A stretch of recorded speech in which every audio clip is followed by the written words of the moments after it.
Hello everyone. So finally RBI Grade B Phase 1 2026 examination has been conducted. It is completed and the biggest question right now is, sir, what will be the cutoff for RBI Grade B Phase 1 exam? देखो cut off predict करने से पहले दो तीन चीजें हैं जो मैं आपको जरूर बताना चाहूंगा। सबसे पहली चीज ये है कि कट ऑफ डिपेंड करती है तीन फैक्टर्स पे। पहला फैक्टर है हमारा नंबर ऑफ वैकेंसीज, दूसरा है level of the examination and third is number of candidates who have appeared for this examination. अब क्वेश्चन ये है कि सर आज का जो एग्जाम था, मैंने जितने भी स्टूडेंट्स के साथ बात की सबने एक ही बात कही, sir exam was very easy very easy very easy. मान लिया आपके कहने पे अगर मैं बोल दूं कि exam was easy, but honestly if you ask me exam was not easy actually. why it was not easy, उसका रीजन बड़ा सिंपल है। उसका रीजन क्या है कि सर जिस एग्जामिनेशन के लिए हम प्रिपेयर कर रहे थे या जिस तरह से हम प्रिपेयर कर रहे थे उस तरह का एग्जाम नहीं आया। एंड कीपिंग इन माइंड कि एग्जामिनेशन इजी है, अगर आप ऐसा सोच रहे हैं तो इतना भी इजी नहीं था। अगर आपको लग रहा है कि आपके मार्क्स उस लेवल के नहीं बन रहे, शायद जो आपको नंबर ऑफ अटेम्प्ट्स स्टूडेंट्स के सुनने में मिल रहे हैं, तो उसके लिए वरिड होने की जरूरत नहीं है, क्योंकि जब हम नंबर ऑफ अटेम्प्ट्स बढ़ाते हैं तो उसके साथ साथ नेगेटिव मार्किंग भी होगी, क्योंकि अगर आप नंबर ऑफ अटेम्प्ट्स बढ़ा रहे हैं तो वहां पे गलतियां होने के चांसेस भी बढ़ जाते हैं। लेकिन एक बेसिक लॉजिक है जिस लॉजिक के साथ आज की इस कट ऑफ को हम प्रिडिक्ट करेंगे। But before I run to the prediction of the cut off, सबसे पहली चीज हम बात कर लेते हैं कि सर गुड अटेम्प्ट क्या होना चाहिए। अगर हम गुड अटेम्प्ट की बात करें तो गुड अटेम्प्ट में अगर आप मुझसे पूछेंगे तो इट डिपेंड्स कि हर एक सेक्शन के पॉइंट ऑफ व्यू से अगर हम बात करें, सबसे पहला जो सेक्शन है दैट इज जीए सेक्शन, और जीए सेक्शन में हमें जो टाइम मिलता है that is very limited which is 25 minutes.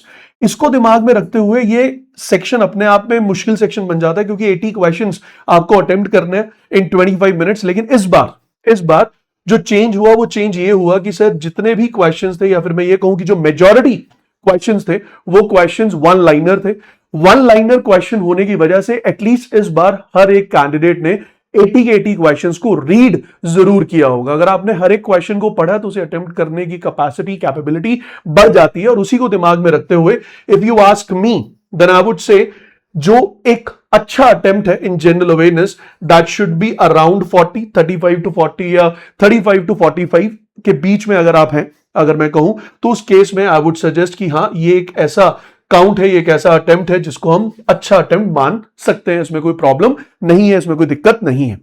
दूसरा पॉइंट आता है कि सर क्वांटिटेटिव एप्टीट्यूड। तो क्वांटिटेटिव एप्टीट्यूड में पहले प्रॉब्लम ये हो रही थी कि सर जब हम डिफरेंट मॉक टेस्ट सॉल्व कर रहे थे तो उस केस में हमें प्रॉब्लम ये आ रही थी कि सर क्वेश्चन का लेवल इतना ज्यादा था या फिर कैलकुलेशन इतनी ज्यादा थी कि ज्यादा क्वेश्चन अटेम्प्ट नहीं हो पा रहे थे। लेकिन इस बार जिस लेवल का क्वेश्चन पेपर आया है, जिस लेवल के डीआई में जिस लेवल की फिगर्स थी जिसको आपको सॉल्व करना था, उसमें कैलकुलेशन वाला पार्ट उतना लेंदी नहीं था बट उतना लेंदी नहीं था जितना हम अक्सर आरबीआई के एग्जामिनेशन में देखते हैं।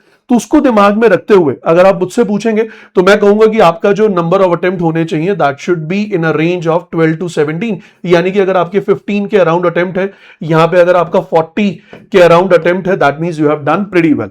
उसके बाद अगर हम बात करें रीजनिंग सेक्शन में, तो रीजनिंग सेक्शन में भी इस बार जो सबसे बढ़िया चीज हुई for candidates who are appearing for this examination वो ये हुआ कि सर जो क्वेश्चंस हमारे स्पेशली सिटिंग अरेंजमेंट या पजल्स वाले क्वेश्चंस हैं वो इस बार डुएबल थे। बहुत ज्यादा लेंदी पजल्स हमारे पास नहीं थी in comparison to the previous year exams. तो उसको दिमाग में रखते हुए जो आपका अच्छा अटेम्प्ट होना चाहिए that should be in a range of 25 to 35। तो अगर मैं कहूं मोटा मोटा 30 से ज्यादा अगर आपका अटेम्प्ट है that means you have done decent work in the reasoning वाला section. Last if I say English पिछली बार की तरह इस बार भी थोड़ी सी ट्रिकी थी। स्ट्रेट फॉरवर्ड क्वेश्चंस नहीं बने, स्ट्रेट फॉरवर्ड आप हर एक आंसर को मार्क नहीं कर पाए, कहीं ना कहीं कंफ्यूजन जरूर थी। उसी कंफ्यूजन को दिमाग में रखते हुए अगर आपका अटेम्प्ट इस रेंज में है that means you have done something well.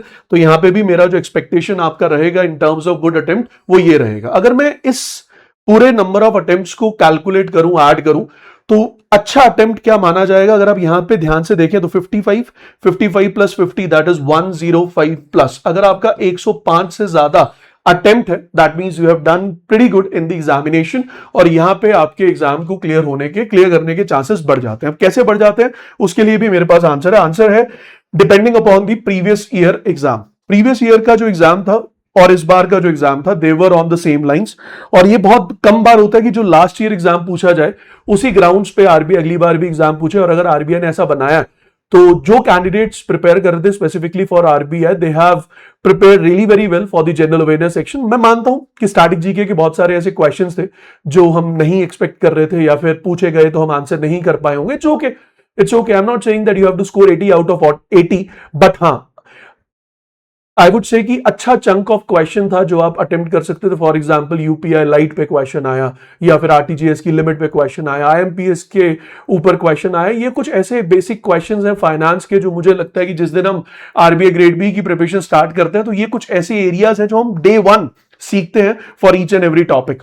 तो उसको अगर मैं दिमाग में रखूं, प्लस उसके साथ साथ जो क्वेश्चंस पीआईबी रिलेटेड आए वो क्वेश्चंस भी बहुत ऊपर से आए, बहुत सरफेस्ड क्वेश्चंस थे। और सबसे बेस्ट बात क्या थी कि वहां पे अटेम्प्ट करने के लिए आपके पास एक इजी कॉल थी। और इजी कॉल क्यों थी, उसका रीजन है कि सर आपके जो मेजॉरिटी क्वेश्चंस थे देवर वन लाइनर्स। अब उसको दिमाग में रखते हुए लास्ट टाइम जो कट ऑफ थी, sectional cut off, that was 30%। 30% का मतलब 80 में से 24, क्वांट में 30 में से 9, रीजनिंग में 60 में से 18 एंड इंग्लिश में 30 में से 9 अगेन।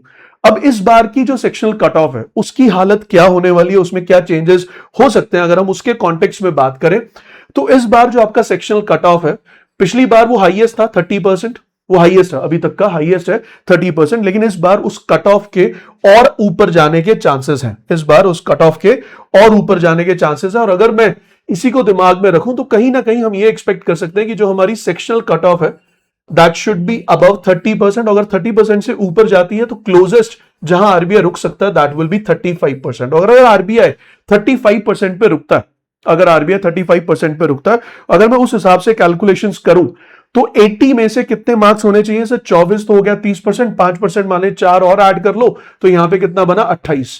अगर मैं 30 का 35% निकालूं तो ये बनेगा 10.5, ये भी बना 10.5।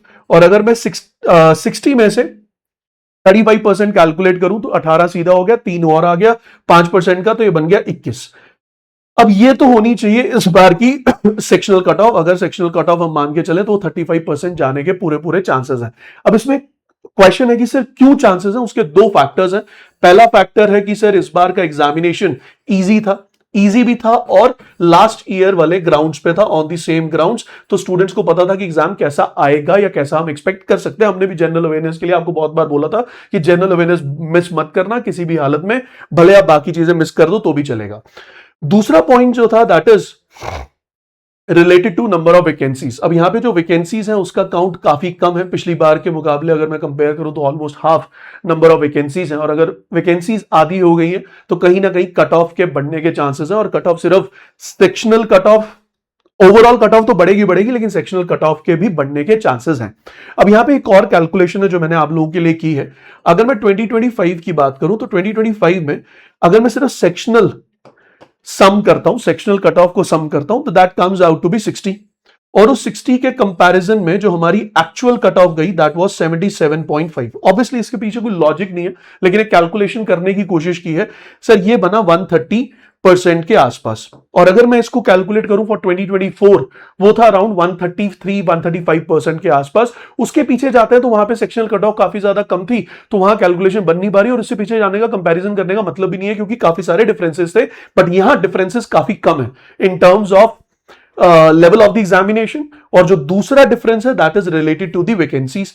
अब अगर मैं उसको दिमाग में रखूं तो 2026 के अगर मैं सारे के सारे सेक्शनल कट ऑफ्स को ऐड करूं तो it comes out to be 70 marks. और 70 के हिसाब से अगर हम देखें 130% का इंक्रीज अगर हम लेके चले दैट बिकम्स 91। अगर ये वैकेंसीज 80 के आसपास होती तो मैं कहता कि सर कट ऑफ 91 के आसपास जाने के चांसेस है। लेकिन एक्सपेक्टेशंस ये हैं कि सर इस बार यहां से जो जंप मिलेगा दैट विल बी ऑफ 150%, जिसके हिसाब से जो आपकी कट ऑफ है वो कहीं ना कहीं 105 के आसपास जाएगी। और अगर आपकी कट ऑफ ये 105 के आसपास जाती है तो यहां से लास्ट लॉजिक ये निकलता है कि सर अगर हम इस चीज को पूरा का पूरा कंक्लूड करें तो हमारा कंक्लूजन क्या कहेगा? तो सर हमारा कंक्लूजन बड़ा सिंपल है कि अगर आप मुझसे पूछो कि ओवरऑल कट ऑफ क्या रहने वाली है इस पर्टिकुलर एग्जामिनेशन की, तो सेक्शनल कट ऑफ मैंने आपको बता दी। अब अगर आप मुझसे ओवरऑल कट ऑफ की बात करते हैं तो ओवरऑल कट ऑफ जो है उसको अगर हम दिमाग में रखें so that is going to be around 100। तो 100 to 105 के आसपास ये कट ऑफ जाने के चांसेस है। और उसके पीछे का लॉजिक बड़ा सिंपल है, मैंने आपको हर तरह का लॉजिक दिखाया। हर तरह का रीजन दिया और उसी रीजन के हिसाब से ये कट ऑफ एक्सपेक्टेड है। तो अगर आपके मार्क्स 95 से ऊपर है और 110 तक जा रहे हैं तो in that particular case you are in a safe phase to prepare for this examination. क्योंकि एग्जैक्ट प्रेडिक्शन कोई नहीं कर सकता, ये एक रफ प्रेडिक्शन है depending upon the inputs we have received. और उन इनपुट्स के हिसाब से अगर आप मुझसे पूछो that sir shall I prepare for this examination, my answer would be very clear and very honest कि सर अगर आपके टोटल मार्क्स 95 से ऊपर है और 110 तक भी बन रहे हैं, अगर आपके मार्क्स 95 से ऊपर जा रहे हैं तो उस केस में you have a great chance. और अगर आपके मार्क्स कहीं 100 अबव है, तो अगर आपके मार्क्स 100 अबव बन रहे हैं फिर तो for sure you should prepare for phase 2। लेकिन अगर 95 से भी ऊपर है then also you have a great chance to prepare for this particular examination, मतलब फेज 2 के लिए आप प्रिपेयर कर सकते हैं। लेकिन if I conclude with the last phase कि सर क्या एक्सपेक्ट कर रहे हो आप, सर मैं यही एक्सपेक्ट कर रहा हूं कि सेक्शनल कट ऑफ का 150% विच इज अराउंड 105, तो उस हिसाब से अगर हम देखें तो 100 के आसपास ये कट ऑफ रहनी चाहिए। तो अगर आपके मार्क्स 100 के अराउंड बन रहे हैं, 2-4 नंबर ऊपर 2-4 नंबर नीचे, इसलिए मैंने 95 भी ले लिया, 105 भी ले लिया, तो अगर आपकी रेंज 95 to 105 है, फॉर दैट मैटर 100 to 110 है, in that particular case you are eligible or you should prepare for the phase 2 examination। जरूर बताइएगा आपके नंबर ऑफ अटेम्प्ट्स क्या है और आपका स्कोर क्या बन रहा है in the comment section. I will be looking forward to see that how many attempts you have done and what is your expectation in terms of total marks. और वो नेट मार्क्स कैलकुलेशन करना, मतलब कि जितने गलत आप expect कर रहे हो उसमें से 0.25 के हिसाब से उतने मार्क्स माइनस भी कीजिएगा, तब जाकर आप टोटल लगाना। इसीलिए मैंने ये कहा कि 95 के ऊपर चांसेस बन जाते हैं, क्योंकि अगर अच्छा अटेम्प्ट 105 है, उसमें अगर हम मानते हैं कि कुछ गलतियां भी हुई तो 95 तक के आसपास भी अगर स्कोर है then also we can think of it. लेकिन अगर स्कोर 100 टच कर रहा है then you should surely prepare for the phase 2 examination. So thank you so much for this session and I will be expecting your comments in the comment section. See you all soon. Good luck. God bless you all.